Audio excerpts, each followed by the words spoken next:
Hey everybody, welcome. Today we're going to continue our study on choices. We're going to go over chapters 13 through 15 in 1 Samuel, if you feel like reading it on your own.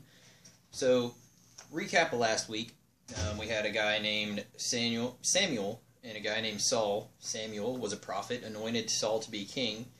By the end of our story, Saul was the king and had just won a major victory, so the people actually rallied behind him. So this is where Saul's kingdom starts to pick up steam, and this is where we kind of bring in to our story, or lead into our story. So Saul starts winning battles, right? And he starts getting arrogant, like almost cocky.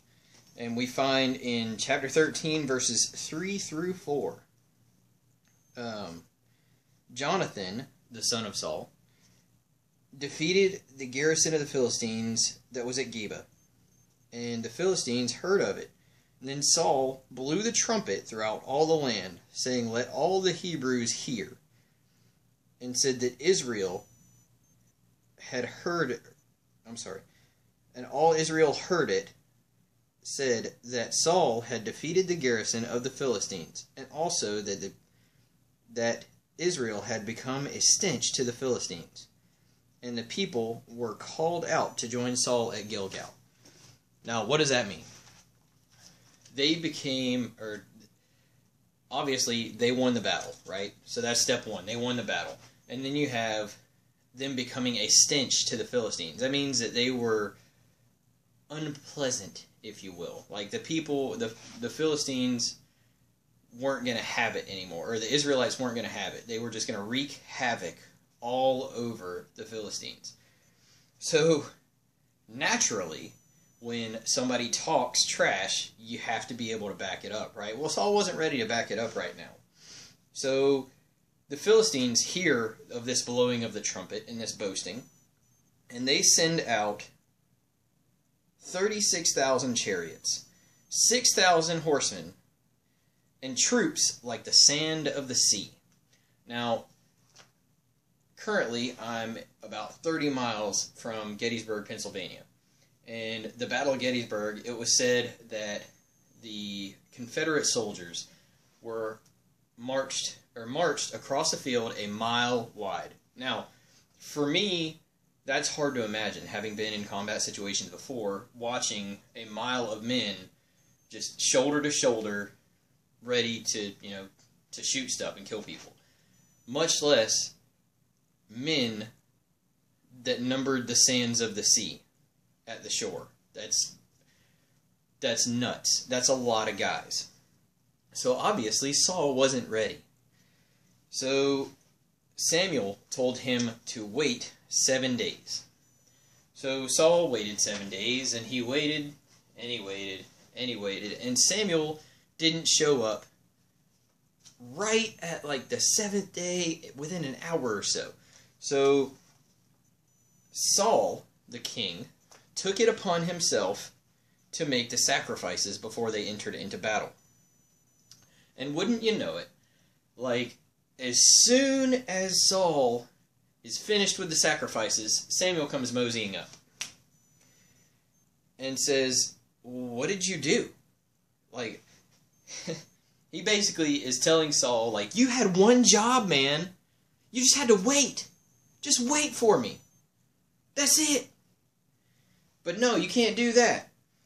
So Saul said, you were a no-show. You were nowhere to be found, and my people were leaving. I had to do something, man. I forced myself to make the sacrifice. Right? And so we pick up chapter 13, verses 13 and 14. And Samuel said to Saul, "You have done foolishly. You have not kept the command of the Lord your God, with which he commanded you. For then the Lord would have established your kingdom over Israel forever." So all you have to do is do what God says, and your family gets established? You see where I'm going with this? On this whole choices thing, and how your choices just keep influencing the choices of your children and your children's children? Just stay tuned, it gets better. So, but now your kingdom shall not continue. Oh, so it goes both ways. So it can go good or bad. The Lord has sought out a man after his own heart, and the Lord has commanded him to be prince over his people, because you have not kept what the Lord commanded you. Ouch. You are the king of Israel, and you just got put in your place because you didn't listen to what God said. I don't know what else to tell you, man. Like, seriously, guys. This is just one part of this story. I want you guys to keep paying attention. And I want you guys to Monday morning quarterback him. Like, nitpick Saul. And just every little thing that he does, nitpick him. And I want you to do this while I'm telling these stories. So, like, where are we at? So Saul had 600 men left, right? Out of 3,000 that he used to defeat the Philistines the first time. And they had no weapons. So it's kind of just like an interesting little note that's thrown out there. They didn't have any weapons at the time. The Israelites had pitchforks and axes and scythes for harvesting wheat. That's it. They didn't have any weapons. Obviously, by the time they killed some Philistines, they started picking up swords, but that's later on. So, Jonathan looks over at his friend one day, his armor bearer, or Saul's armor bearer, and he says, "Hey man, let's go meet these Philistines. And if they, maybe God will work for us if we go and meet them. Because, and now, listen to this is awesome. Maybe God will work for us because nothing can hinder God from saving by few or by many." Dude, if that's not the whole point of Christianity, I don't know what is. And this is back in the Old Testament, way before we even had Jesus. Nothing can stop God from saving by few or by many. Let it marinate. Like, let that resonate with you for just a second. That's a good one. So, then Jonathan goes up. We're in chapter 14, verses 8 through 10. Jonathan looks over at his armor bearer and he says, We're gonna go up to these guys, and it picks up at verse 8. Jonathan said, excuse me. If I could talk, I would tell you. I'm really excited. If you can't tell, I like this story. So, Jonathan says, "Behold, we will cross over to the men, and we will show ourselves to them. And if they say, wait there until we come to you, then we will stand still in our place, and we will not go up to them. But if they say, come up to us, and then we shall go up, for the Lord has given them into our hand, and this shall be the sign to us." So, they do it. They go up, and the Philistines come up, or they see him, and they say, "Hey, come here, we got something to show you, Israelite boys." So, like, reading this, you can see, like, I can physically see the look that Jonathan gives his buddy, like, just, yeah, like, we're about to just, woo! They're about to kill people. I mean, it's war, guys. Come on, let's be serious. It's not something that's just lighthearted. They are about to kill people, and that's what they're doing. They're soldiers. So, in this instance, Jonathan runs through people, and before anybody knows that there's even an Israelite in the camp, Jonathan and his armor bearer have killed 20 men. 20 men. And now the armor bearer, I just want to let you guys know, this is in the Bible. The armor bearer is just killing them after Jonathan cuts him down. So Jonathan is running through sword in hand like, shink, shink, shink. And they fall to the ground, and the armor bearer's just got on mop-up detail. So, like, Jonathan is doing all the heavy work.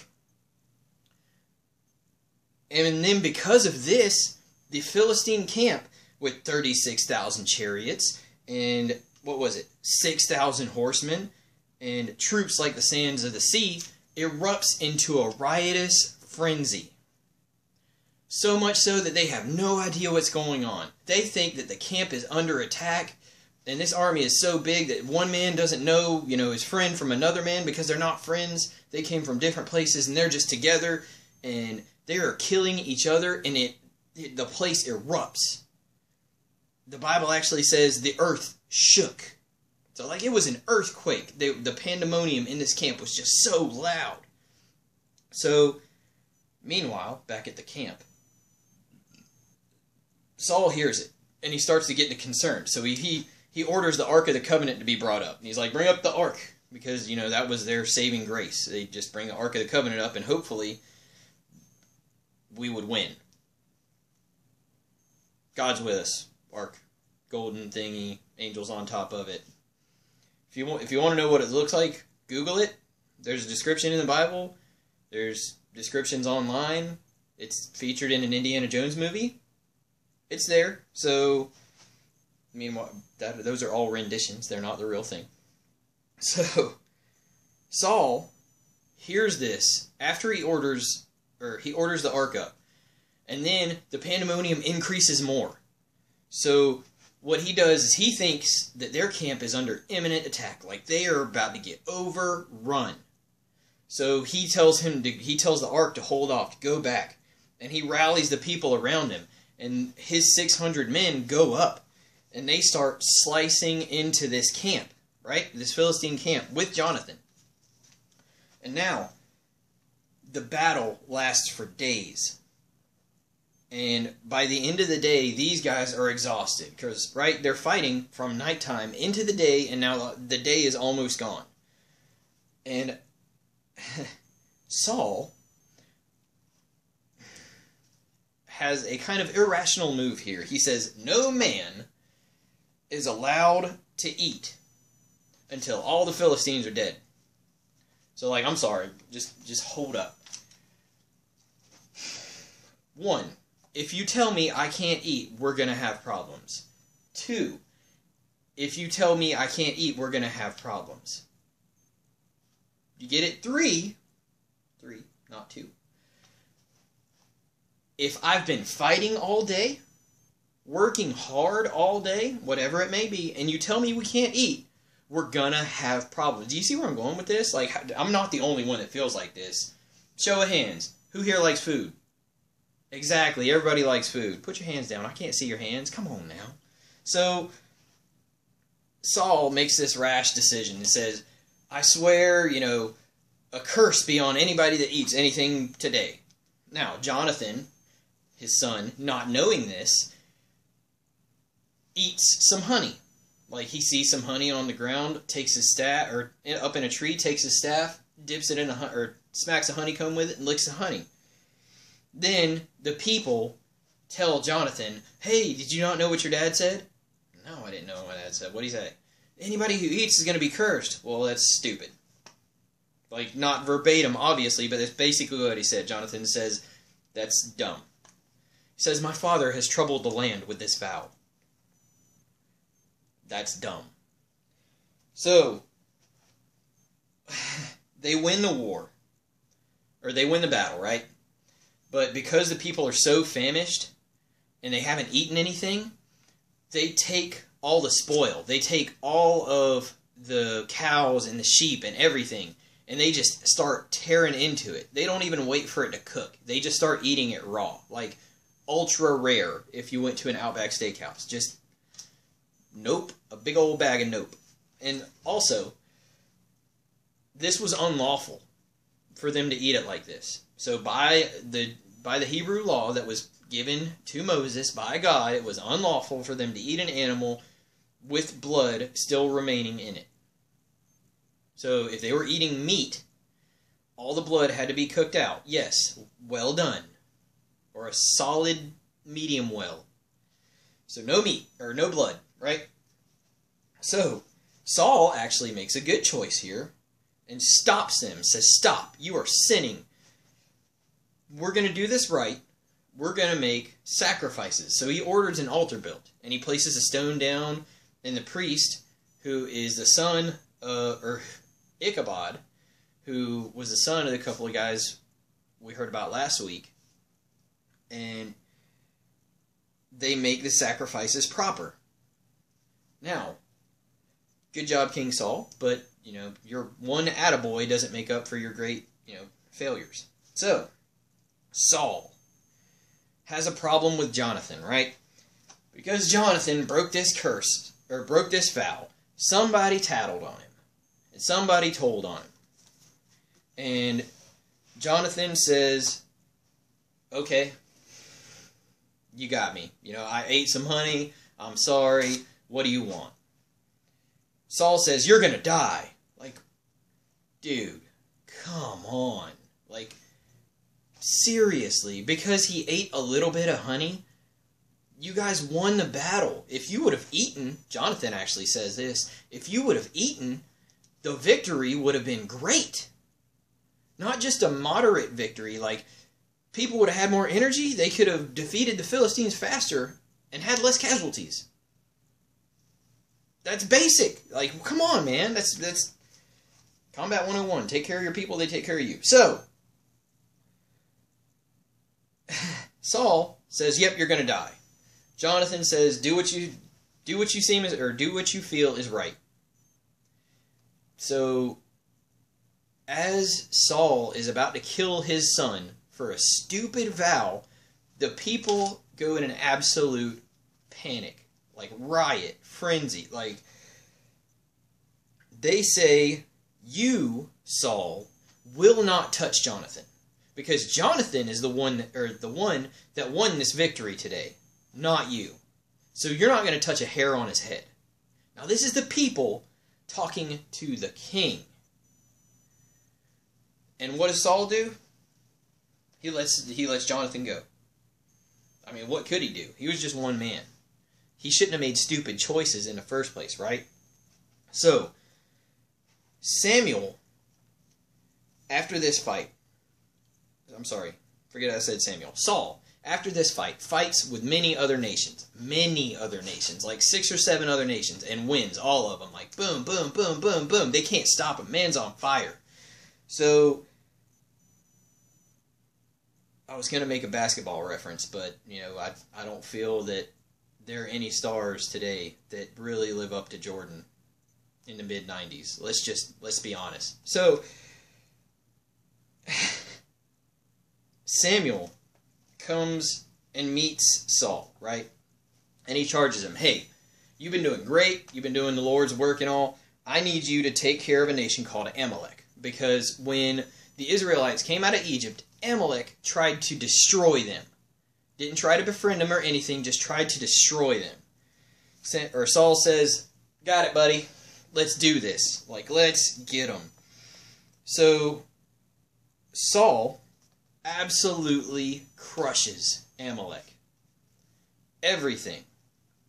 Except for the king and all the animals and all that stuff, which Samuel had just told him to kill all these animals and the king and everything. He said, don't leave anything left of this nation.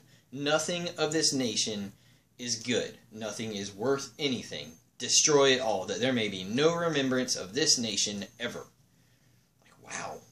But, I mean, they tried to destroy Israel before they were even Israel. So, or before they were a standalone nation. So, Samuel returns with a message. And Saul greets him. It says, blessed are you. Look what I did. Yeah, you did everything right then. Huh? Samuel says. He's like, so, if you did everything God said, then why do I hear sheep?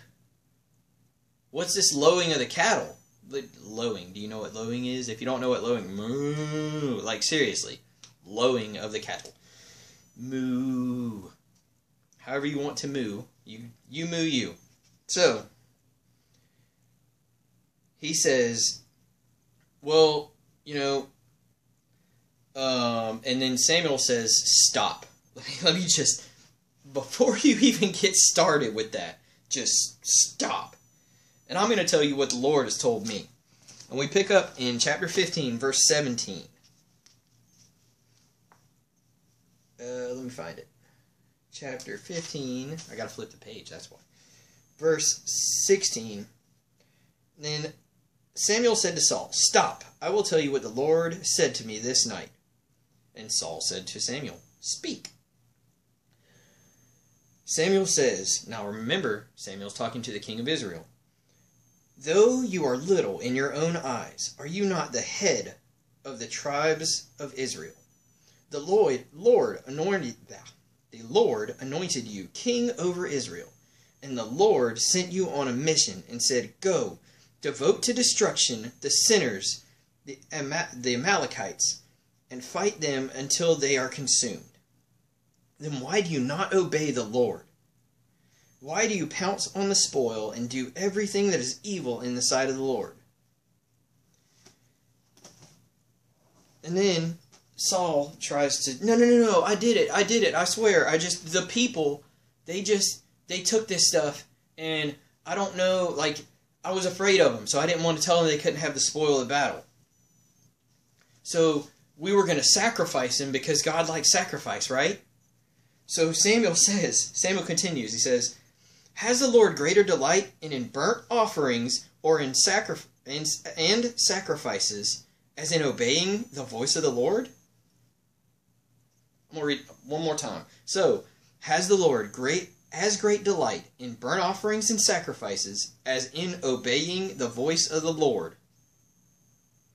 Whoo! Let's go. "Behold, to obey is better than sacrifice, and to listen is better than the fat of rams. For rebellion is as the sin of divination, and presumption is as iniquity and idolatry. Because you have rejected the word of the Lord, he has rejected you from being king." Whoo! Son. So, then Samuel, right? We're gonna process all this in just a minute, don't you worry. So then Samuel says, "Where's this king at? Where's King Agag, the king of the Amalekites?" Saul orders him up. This king comes up with a smile on his face. With a smile on his face. And says, "Surely, the mourning for the dead is past, so I'm good. I'm good. They're not going to kill me." Samuel, the prophet of God, takes a sword and kills this king because it's what God wanted to do. He wanted this entire nation just wiped off the face of the earth. Saul, at this point, has twice now said, "I have sinned. I obeyed the people, and I'm sorry. And I don't want this. I don't want this. I'm sorry. I didn't mean to obey the people. I meant to obey God, but they're so bad. I wanted to obey God, but they just caused me." So Samuel just turns off, like, "Nah, bro, I'm not trying to hear that. You don't mean that. You don't mean that." So he turns away. Samuel grabs him by the skirt of his robe, and it tears off. And Samuel turns around and says, "So has the Lord torn the kingdom of Israel from you and given it to your neighbor who is better than you." This guy, man. So, we find Saul, right? He has done all these bad things. He has done just time after time after time. Saul doesn't get it. But who is Saul? Saul is me. Time after time, God tells me, God tells you, "Hey, this is all you have to do, man. You have this book. You have this book right here. Live by it. Life will be easy." What do? I'm going to do it my way. Saul is given 7 days to wait. 7 days. You're waiting on God's time. But he tries to force it. Don't we do the same thing? 7 days is too long, God. I can't do that. I can't wait on you. Why not? You got your whole life. Wait on God. So his rash vow. You start making stuff up. You're trying to be holy, but you're not. Come on, Saul. Like, just because you think, you tell everybody, we're not going to eat anything, we're going to fast while battling, and God's going to bless us because of it. Why? Because you said so? Bro, you're a man. It don't work like that. God tells you to fast? Go ahead and fast. God doesn't? You're just doing it for no reason. That's going to be burned up in the end times. Chaff, man. Straight chaff. So, then he's got multiple tests. Right? You already had that test with the 7 days that he failed miserably. Then he's given the Amalekites. And he fails. All he had to do was destroy everything. And he fails. Because he listened to the people. No, that's not what happened. Let's be honest. Saul, let me tell you what happened to Saul. Saul had a God experience, right? Last week, we said that Saul was prophesying with the prophets. So he had the Spirit of God on him, right? Like when you feel that, and you just get goosebumps all over your skin, and God is with you, and everything that you do just seems perfect at that moment in time, and then you just kind of let it fade over the course of time. I've let it happen. Everybody's let it happen. You got to nourish that fire. That fire just comes up within you, man. And you can't let it go out. But we do. We can go to youth retreats. We can go to church retreats, men's retreats, women's retreats, whatever it is. We can go to it and we can connect on a almost cellular level with God. And then we get back home and what happens? You lose it. Because you don't maintain it. What do we need for a fire? You need a fuel, an ignition source, and what? Air. Right?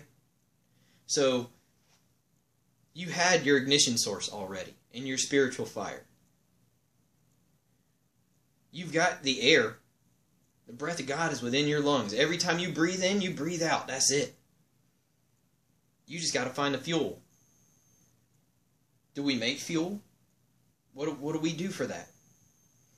That's up to you. Find your fuel. Keep that fire going.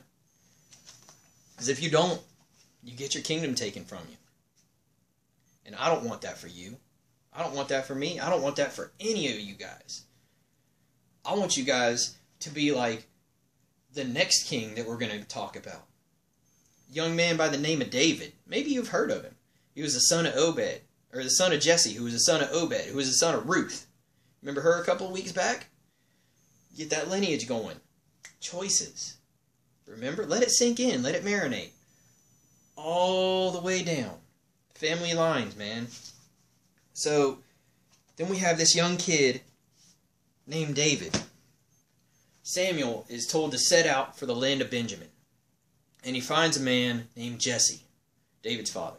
And he goes to him and he says, hey, one of your sons was chosen by God to be the next king. Jesse says, okay, here they are. Lines them up, one by one by one by one. Saul looks through them and says, nope, nope, nope, nope. None of these guys are it. Do you have another son? Yeah, I mean, I got one more. He's tending the sheep. Bring him here. And David comes running up. And the Bible says that he was a handsome young man. He was rigid, flowing locks of hair, very handsome face. And ladies, you can imagine what you want to. Let's keep it G-rated, please. We're in the Bible right now. So, this man comes up. And as soon as Samuel sees him, God tells him, that's the one. Samuel takes oil and pours it over David's head and anoints him king before David even knows what's happening. Now David, we're going to get into his story a lot more next week, which is going to be part 3 and the conclusion of this trilogy on choice. So, what I want to leave you with is David was called a man after God's own heart. So we've seen Saul, right? We've seen the struggle with being a man with humanity. That's Saul's struggle every day. And what it's like when you don't have God. Or when you have God, but then you let that flame go out. And it's just you trying to take the world on. You're never going to win. You are not more powerful than the devil. You're not. It doesn't matter what you've been through in your life. He's been here longer. You're not going to win.